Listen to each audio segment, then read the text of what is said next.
올해로 30대 중반이 된 아직은 신혼의 재미에 푹 빠져 지내고 있는 여자입니다.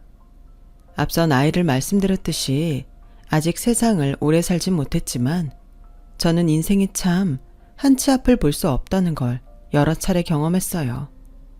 얼마 전에도 그런 경험을 하게 되면서 한동안 잊었다고 생각한 그 일이 떠올랐고 뜻밖의 복수까지 하게 된 저의 이야기를 한번 들려드리고 싶어요. 저는 어릴 때부터 풍족한 집에서 부족함이라고는 하나 없이 그야말로 공주대접만 받으며 살았어요. 그렇다고 제가 위아래도 모르고 경우 없이 자란 건 아니었는데 저희 아빠가 워낙 가진 게 많으면 많을수록 인간성이 좋아야 한다는 지론을 갖고 계셔서 나름 가정교육은 혹독하게 받은 편이었어요. 하지만 딸이 귀한 집에 하나밖에 없는 딸이었기에 사랑도 참 많이 주셨는데요. 애석하게도 절 낳아주신 엄마는 제가 중학교 때 교통사고로 세상을 떠나고 마셨어요. 그래서 혼자 사업하랴 절 돌보랴 저희 아빠가 정말 고생을 많이 했는데 제가 대학을 가고 연애를 하면서 아빠도 참 많이 외로웠겠구나 하는 생각을 하게 됐고 그래서 한 번은 조심스럽게 아빠에게 재혼에 대한 이야기를 꺼내봤는데요. 뭐? 이 나이에 무슨 너 연애한다고 나까지 보내려고 하냐? 아니, 벌써 아빠 혼자 지낸 지 너무 오래됐잖아. 아빠가 왜 혼자야? 너랑 같이 보냈잖아. 너야말로 내 청춘을 다 바쳐 키웠는데. 그니까 이제라도 아빠 인생 살라고 아빠도 연애해. 그리고 뭐 좋으신 분 있으면 결혼도 하고. 됐어. 왜? 지금 만나는 애랑 결혼하고 싶냐? 그래서 혼자 있는 아빠가 신경 쓰여? 누가 그렇대? 그냥 아빠 혼자 늙는 게 짠해서 그렇지. 짠하긴 아빠는 아빠가 알아서 해. 그러니까 신경 쓰지 말고 너나 잘하세요. 생각해보면 아빠는 늘 그런 식이었어요. 언제나 자기가 다 알아서 한다고 신경 쓰지 말라고 했는데 막상 어른이 되니 아빠의 그 말이 그렇게 짠할 수가 없더라고요. 아빠도 사람이고 남자인데 어떻게 맨날 혼자가 괜찮을 수 있었겠어요. 하지만 철모르던 저는 아빠의 그 말을 정말 고지고대로 들었는데 크고 나서 철이 들었는지 아빠의 그 말이 나중엔 속상했죠. 하지만 어릴 땐 철이 없어도 한참 없었어요. 사춘기 시기에 엄마를 떠나보내야 했기에 마치 저 혼자만 세상이 끝난 듯 아빠 속상한 건 살피지 못했거든요. 그리고 서툰 아빠의 노력에도 못난 소리를 많이 했는데 지금도 아빠가 처음 싸준 소풍김밥을 잊을 수가 없어요. 아마도 아빠가 태어나 처음으로 싸본 김밥일 텐데 속이 다 터져 엉망이 된 그 도시락이 저는 싫었어요. 그게 저에겐 더 이상 엄마가 없다는 걸 확인시켜주는 것 같았으니까요. 하지만 그즈음 제가 선을 넘도록 버릇없이 굴어도 아빠는 화를 내거나 절 혼내지 않으셨어요. 원래 성격이라면 몇 번이고 불호령이 떨어졌을 텐데 상황이 상황인지라 아마도 아빠는 자기가 저에게 화를 내면 제가 엇나갈 거라고 생각한 듯 했었죠.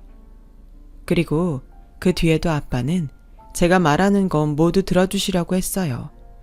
아무리 바빠도 시간을 내셨고 비싼 물건을 갖고 싶어 하면 그걸 아무 말 없이 사주셨는데 그것도 제가 엄마가 없어 주눅이 들까봐 그렇게 해주신 것 같아요.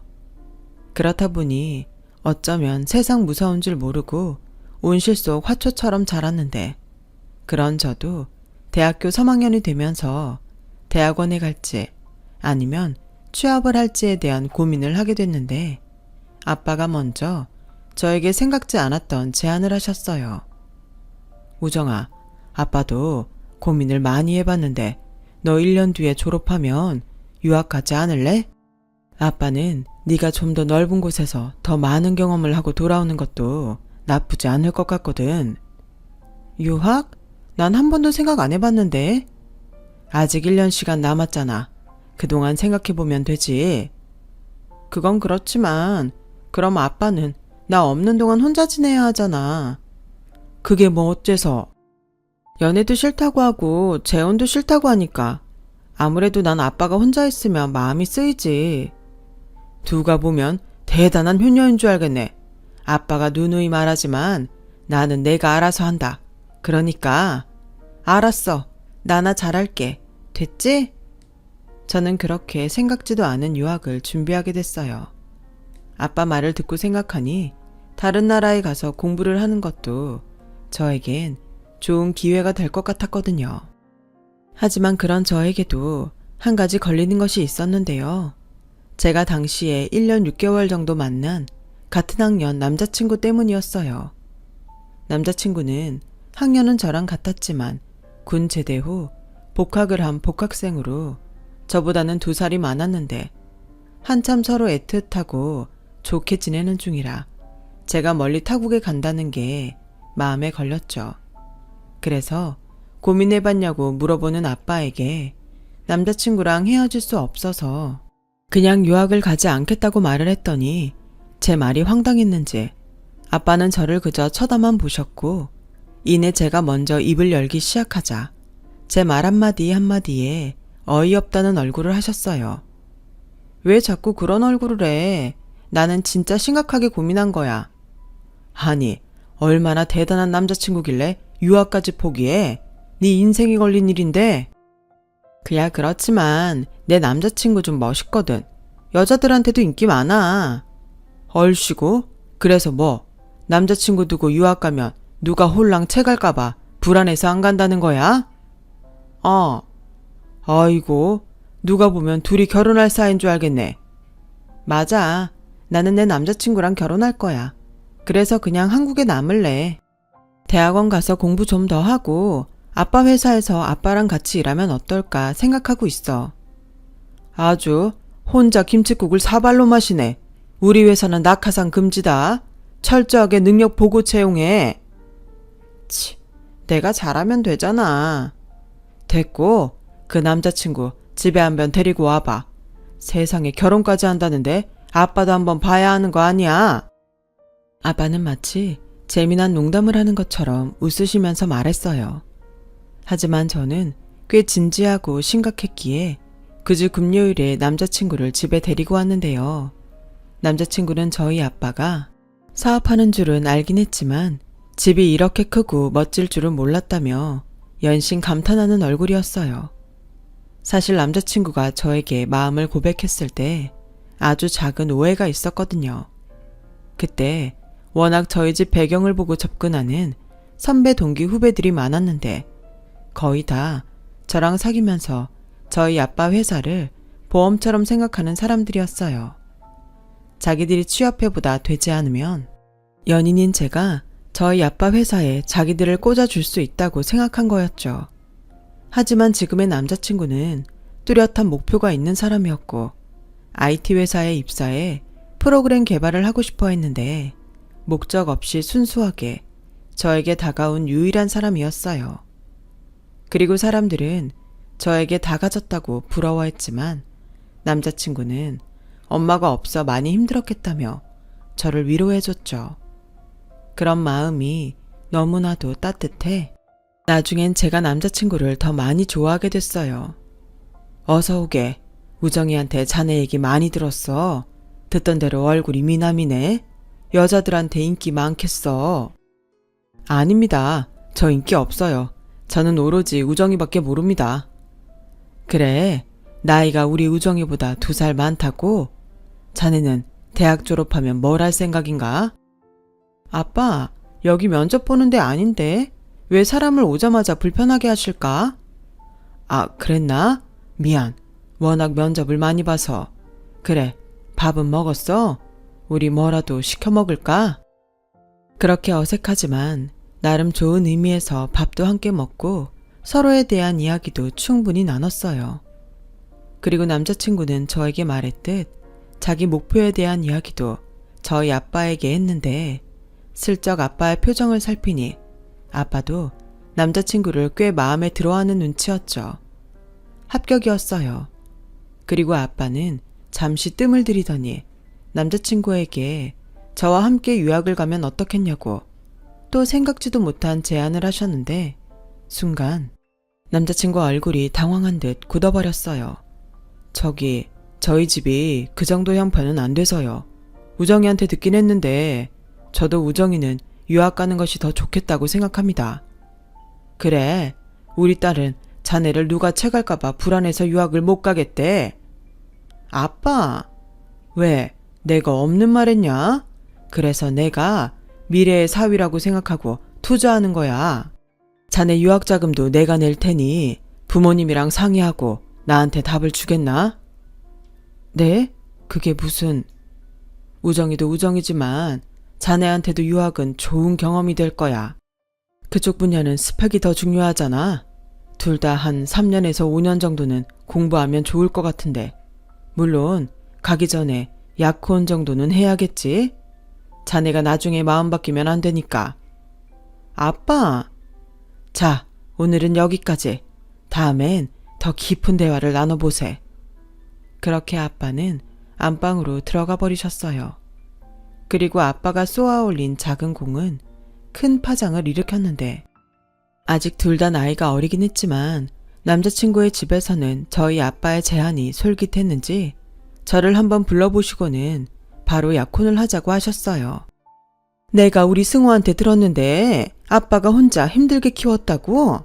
남자 혼자 여자아이 키우는 게 보통 힘든 게 아니었을 텐데 아빠 정말 대단하시다. 그러면서도 훌륭하게 회사까지 잘 운영하시고 이렇게 우리 아들한테도 기회를 주시다니 내가 정말 몸둘 바를 모르겠어. 정말 고마워. 사실 우리 집이 조금만 더 형편이 좋았다면 하는 생각을 늘 했거든. 내 아들이긴 하지만 제가 머리가 좋아. 내가 뒷받침만 제대로 해줄 수 있으면 뭐라도 될 인물인데. 네, 알아요. 그래서 저희 아빠도 오빠한테 그런 제안을 하셨을 거예요. 저희 아빠가 능력 있는 사람 좋아하시거든요. 저도 오빠랑 같이 유학 가면 안심되고 서로 좋을 것 같아요. 그래, 그러니까 졸업하면 아버님이 말씀하신 대로 바로 약혼해라. 나는 대환영이야. 우정이 같은 며느리가 생긴다니 경사지? 경사고 말고. 남자친구의 어머니는 저를 정말 반겨주셨어요. 남자친구의 집은 남자친구가 군대에 있을 때 아버님이 돌아가셨고 실질적인 수입이 뚝 끊겼는데 돌아가신 아버님 앞으로 많은 빚도 있어서 살던 집을 팔고 월세 생활을 하고 있었어요. 평생 전업주부로만 살았던 남자친구의 어머니는 그제야 식당 일과 청소 등의 일을 하며 돈을 벌기 시작했다고 하는데 안 하던 일을 하다 보니 아프지 않은 곳이 없다고 했어요. 그래서인지 남자친구는 그런 자기 어머니에 대한 걱정이 많았죠. 엄마, 나 유학 가면 너무 무리하지 말고 쉬엄쉬엄 해. 그리고 내가 돌아오면 우리 엄마 꼭 호강시켜 줄 테니까 조금만 참아. 알았지? 그래, 우리 아들밖에 없다. 그리고 우정아, 이제부터는 나를 네 엄마라고 생각해라. 네가 그동안 받지 못한 엄마의 사랑, 그거 내가 너한테 전부 줄게. 우리 잘 지내보자. 저는 엄마의 사랑을 주시겠다는 남자친구 어머니 말에 이루 말할 수 없는 감동을 받았어요. 그리고 그 뒤 정말로 저를 많이 예뻐해 주셨는데 거짓말 조금 보태서 하늘에 계신 저희 엄마가 다시 돌아온 착각을 할 정도였어요. 맛있는 음식은 물론이고 계절이 바뀌면 오다가 너무 예뻐서 샀다며 제게 옷이며 액세서리 같은 선물을 주시곤 했는데 이런 분이라면 저도 친엄마처럼 믿고 따를 수 있다고 생각하게 되었죠. 그렇게 대학 졸업반이 되었어요. 저와 남자친구는 대학을 졸업하면 바로 유학길에 오를 생각이었는데 사람 일이 한치 앞을 볼 수 없다고 하루아침에 청천벽력 같은 일을 당하게 됐어요. 바로 저희 아빠가 쓰러졌다는 소식을 듣게 된 거죠. 저는 너무 놀라 아빠가 있다는 병원으로 달려갔고 내내 아무 문제 없다고만 생각했던 아빠의 사업이 기술 유출을 당하면서 투자와 유통이 막히는 위기에 놓였다는 걸 알게 되었어요. 알고 보니 회사는 꽤 오랫동안 자금난을 겪으며 위기였더라고요. 하지만 아빠는 저에게 아무런 내색도 하지 않았는데 병원에 달려온 저를 보고도 자기는 괜찮다고 아빠가 다 알아서 할 수 있으니 걱정하지 말라는 소리를 하는데 눈물이 왈칵 쏟아졌어요. 아빠가 저렇게 쓰러질 만큼 힘들었는데 남자친구랑 약혼하고 유학 갈 생각에 부풀어 있었다니 저는 제가 용서가 되지 않았죠. 그래서 고민 끝에 남자친구에게 전화를 걸었고 나오지 않는 말을 애써 쥐어짰는데요. 남자친구의 반응은 저를 더욱 당황하게 했어요. 저기 있잖아. 아무래도 우리 유학은 다음으로 미뤄야 할 것 같아. 우리 아빠가 쓰러지셨어. 뭐? 왜? 어디 아프셔? 아니, 회사가 좀 어렵나 봐. 이런 판국에 유학은 무리일 것 같아. 뭐야? 그럼 미루는 게 아니라 취소하자는 거야? 회사가 그만큼 어려워? 나도 잘 모르겠어. 근데 아빠가 내색을 안 했을 뿐이지 꽤 오래전부터 힘들었나 봐. 난 그것도 모르고. 정말? 아니 너는 딸이면서 여태 그런 것도 몰랐어? 그래서 아버님이 직접 유학 가지 말래? 그건 아닌데.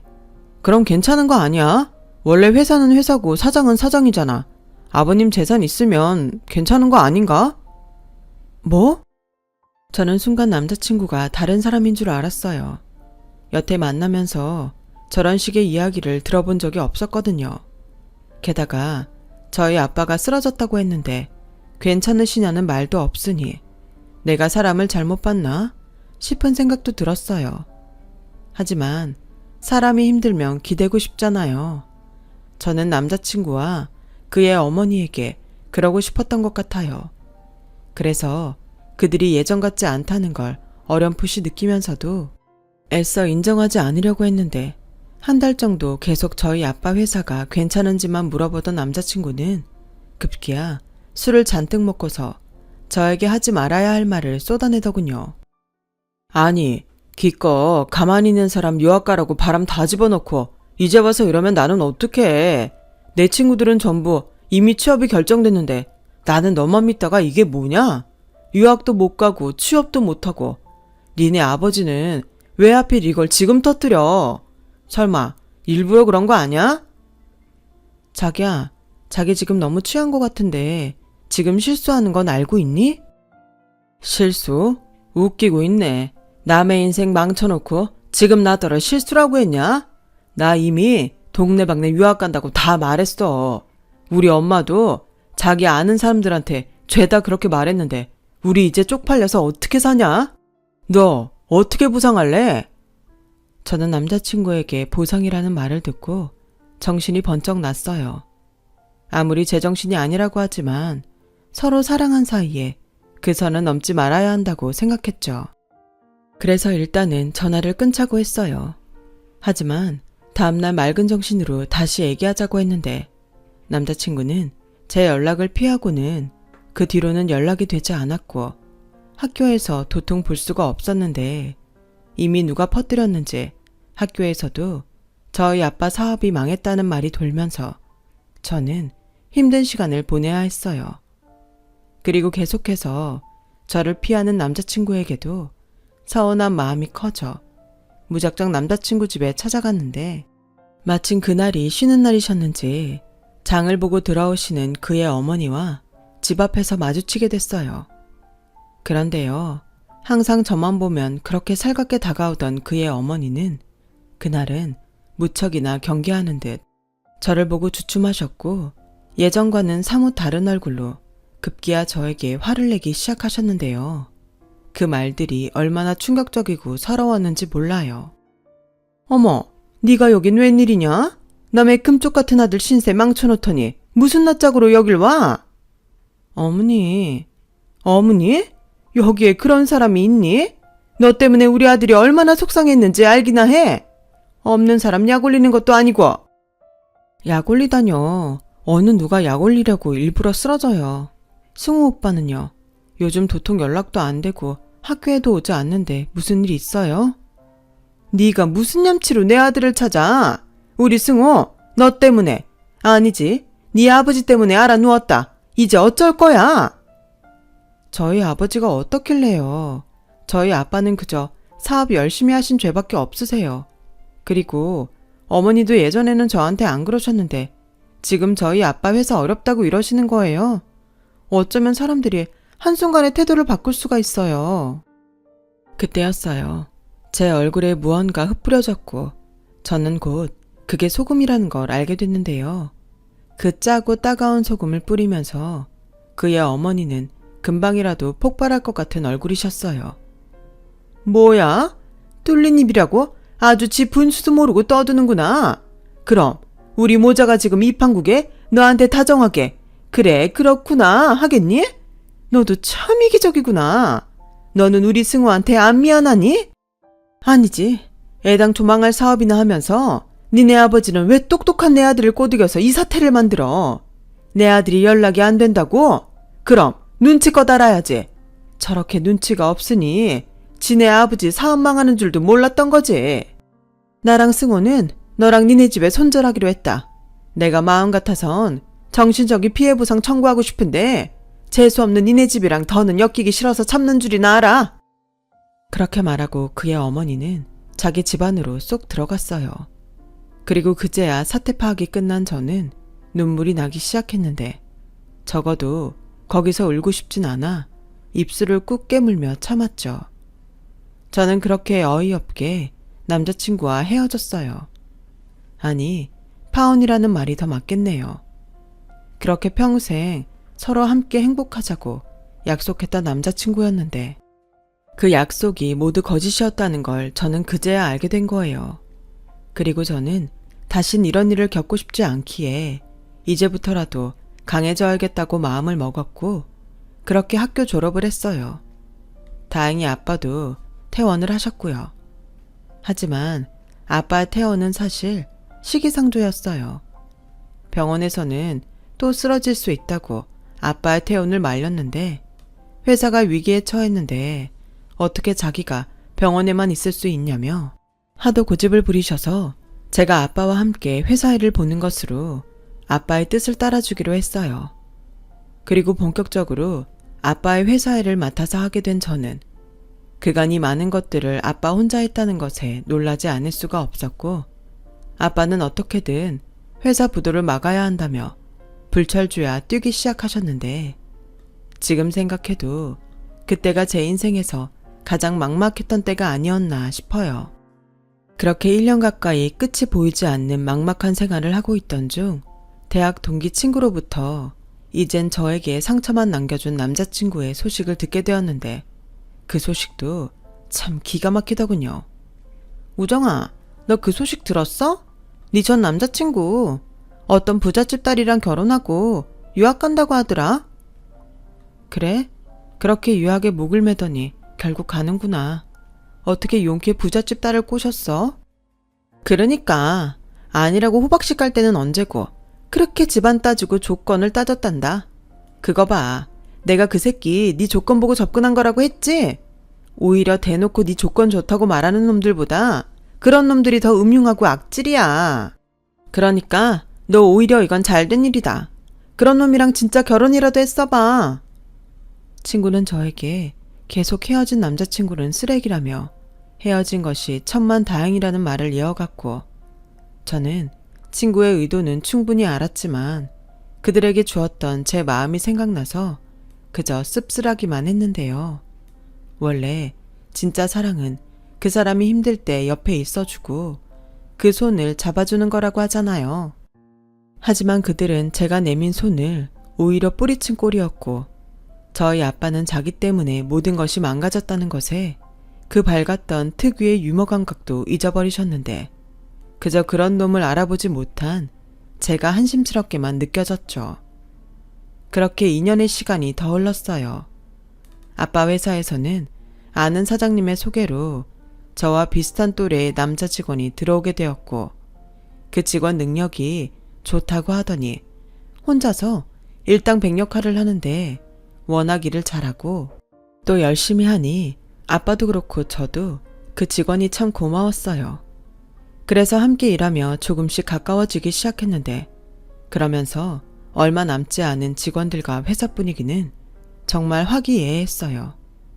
그리고 본래 그런 좋은 에너지가 결국엔 좋은 결과를 가져온다고 아빠의 회사는 안정을 찾아가기 시작했는데 결정적으로 시골에 계시던 할머니가 오랜 고민 끝에 선산을 팔고 그 돈을 아빠 회사에 지원해 주시면서 새로운 터닝포인트를 맞이하게 됐어요. 그렇게 다시금 활력을 되찾은 아빠의 회사는 그 저력을 업계에 인정받기 시작했고 아빠에게 도움을 주겠다며 나서는 회사들이 하나 둘 생기기 시작했는데요. 원래 저력 있는 회사는 위기에 강한 법입니다. 저는 최 사장님 정말 존경해요. 저희 회사가 투자와 유통 도와드리겠습니다. 우리도 할 수 있는 모든 도움을 드릴게요. 사실 진작부터 그러고 싶었는데 저희 회사가 워낙 작아서 이제야 이런 말씀을 드리게 됐네요. 오히려 버텨주셔서 제가 감사합니다. 맞아요. 특히 저희 회사는 사장님한테 많은 도움을 받았는데도 정말 면목이 없습니다. 뭐든 지원하겠습니다. 모두들 정말 감사합니다. 이 은혜 잊지 않을게요. 그리고 우리 딸이랑 이번에 새로 들어온 정시훈 사원인데 이 친구들 많이 가르쳐 주세요. 앞으로 저 다음으로 우리 회사를 맡아줄 린재입니다. 그렇게 아빠와 회사는 조금씩 원래의 자리를 찾아갔어요. 그리고 저도 회사 일을 하다 보니 흐름이라는 걸 읽게 됐는데 그야말로 그 시기부터 저희 회사는 좋은 흐름을 타기 시작했죠. 그리고 원래부터 아빠와 함께 회사를 키우고 싶다는 꿈이 있던 저에겐 그 모든 시간이 꿈을 꾸는 것 같았는데요. 한번 위기를 넘긴 회사가 다시 성장하는 모습을 본다는 게 이렇게까지 보람되고 희열을 느낄 수 있다는 걸 저는 그때 알게 됐어요. 그리고 자식처럼 키운 아빠의 회사를 더욱 잘 성장시키고 싶다는 목표를 갖게 됐는데요. 그러면서 자연스럽게 아빠가 믿고 신용하던 정시훈 사원과 뜻을 모으게 됐고 저희들은 공과 사를 나누며 3년에 걸쳐 동료에서 친구로, 친구에서 연인이 되었어요. 그리고 지금의 저희 남편이 되었죠. 저희 남편은요, 사실 이미 저희 아빠의 회사에 오기 전에 대기업에 스카우트 제안을 받았다고 했어요. 그래서 소개해 주신 지인의 입장이 있어 그냥 저희 아빠에게 인사만 드리려고 했다는데 막상 회사에 와보니 자기 손으로 일으키고 싶다는 충동을 느꼈다고 하더라고요. 그리고 지금도 생생하게 기억하는 것이 있는데 제가 지금의 시댁을 처음 가게 된 날 그의 어머니가 저를 꼭 안아주며 당신 남편도 사업을 하던 사람이었다고 그러니 저희 아빠는 분명 다시 재기할 수 있다고 믿음을 주셨는데 그 말이 신기하게도 꼭 이루어질 것 같은 예감이 들었던 기억이 나요. 누구처럼 자신의 사리사욕을 채우기 위한 가식적인 말이 아니라는 걸 저는 단번에 알 수 있었죠. 아마도 이렇게 한 가족이 될 운명이라 더 그랬던 것 같아요. 그렇듯 저희 시어머니는 말씀에도 무게가 있고 이해심도 바다와 같은 좋으신 분이라 결혼 허락까지 무사히 받을 수 있었고 그렇게 사내 연애 5년 만에 저는 남편과 결혼식을 올리게 됐어요.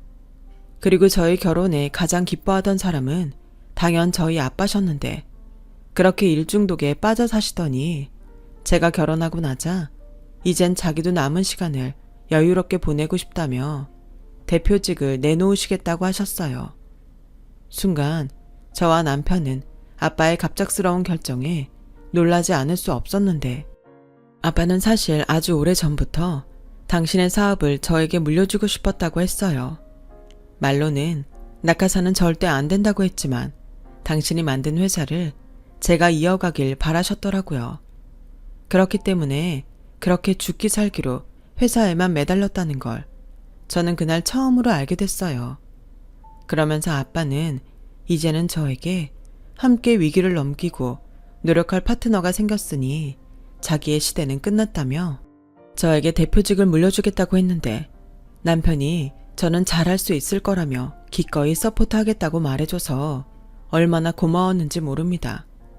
그래서 아직까지도 대표라는 말이 어색하긴 하지만 아빠의 회사를 이어받아 운영하고 있고 그렇다 보니 정작 저희 집도 아빠의 집도 돌볼 겨를이 없게 되었는데 저희 집이야 남편이 워낙 꼼꼼하고 알아서 잘해줘서 걱정이 없었지만 아무래도 저희 아빠의 집은 상황이 많이 달랐어요.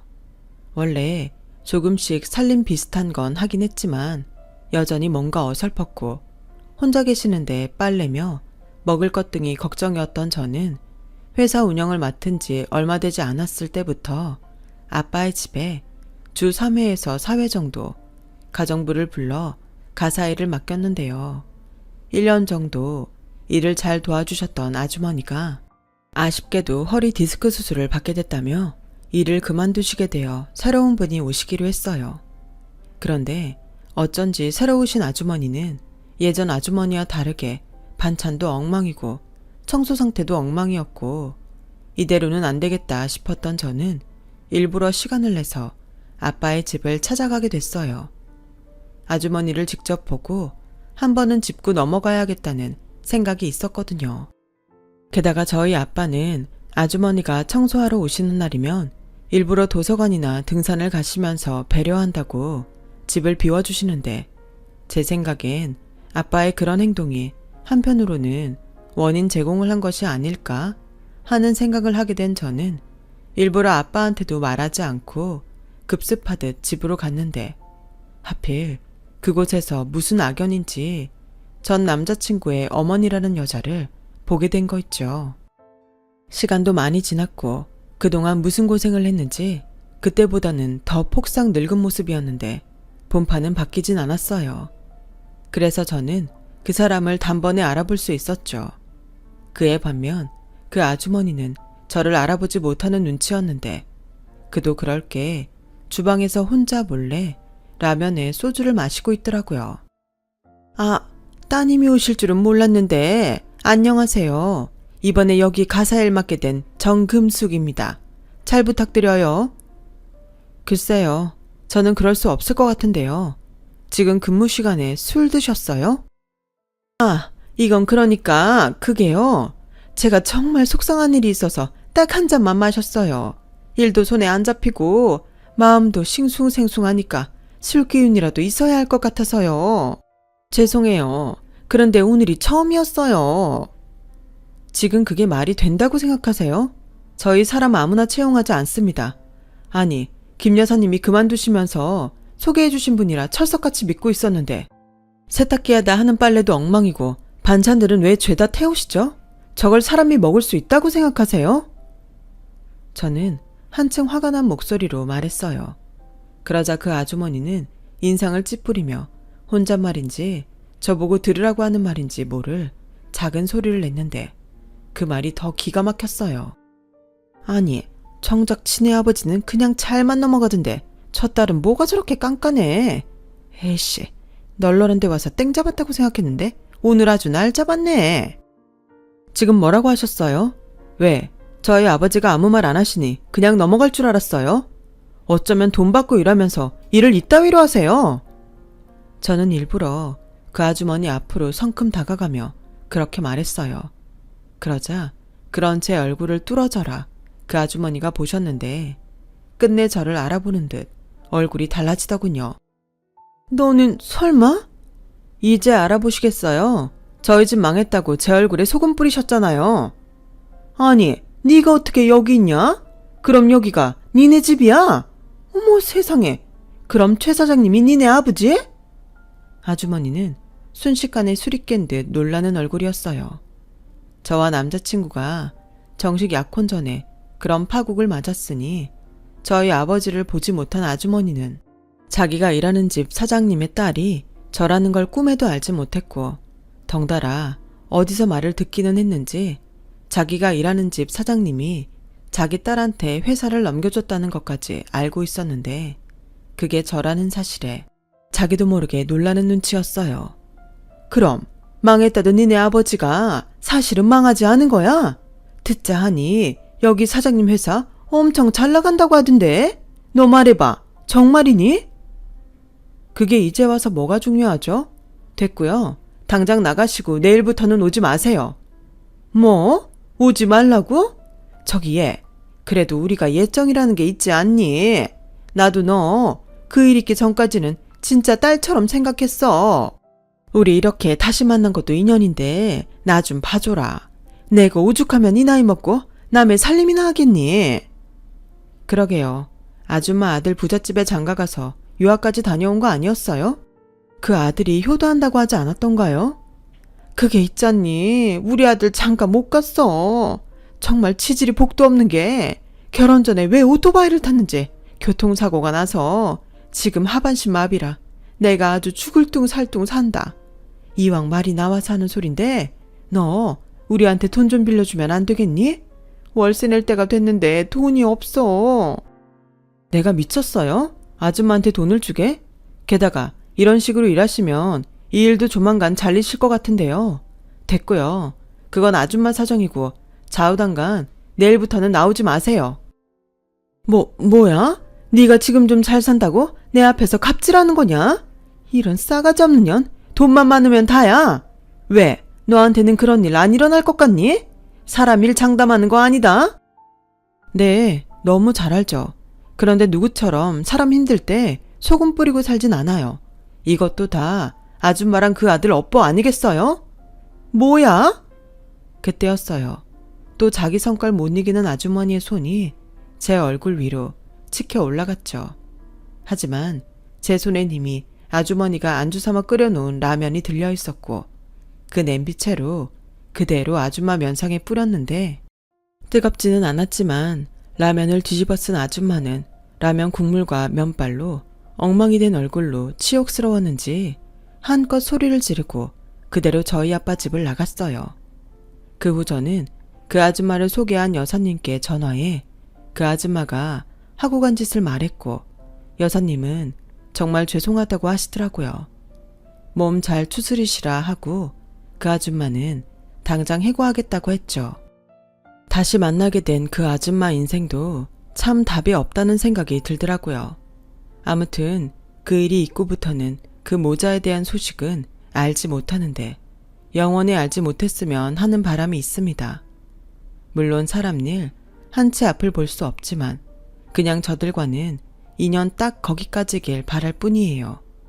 그리고 그들도 세상 일 어떻게 될지 모른다는 걸 그때의 일로 부디 깨달았으면 좋겠는데 그게 과연 될지는 잘 모르겠네요. 아직 많은 세월을 산 건 아니지만 인생이란 게 뿌린 대로 걷는 것이 맞는 것 같아요. 열심히 살면 노력한 보람이 있고 자기 욕심에 양심을 버리면 결국 어떤 시기든 벌을 받게 되잖아요. 그래서 저는 앞으로 남은 저의 인생을 바르고 정직하게 또 가능하면 좋은 것들을 나눌 수 있는 사람이 되려고 합니다. 그러면 그 복이 결국 돌아서 저에게 또 다른 행복으로 돌아오겠죠. 지금까지 저의 이야기 들어주셔서 고맙습니다. 모두가 상처받지 않고 행복하게 살았으면 좋겠어요. 항상 건강하시고 좋은 일만 가득하길 바라겠습니다. 여러분, 사연 댓글에 응원과 현명한 조언 부탁드려요. 좋아요와 구독은 저에게 큰 힘이 됩니다. 오늘도 좋은 일 가득하세요.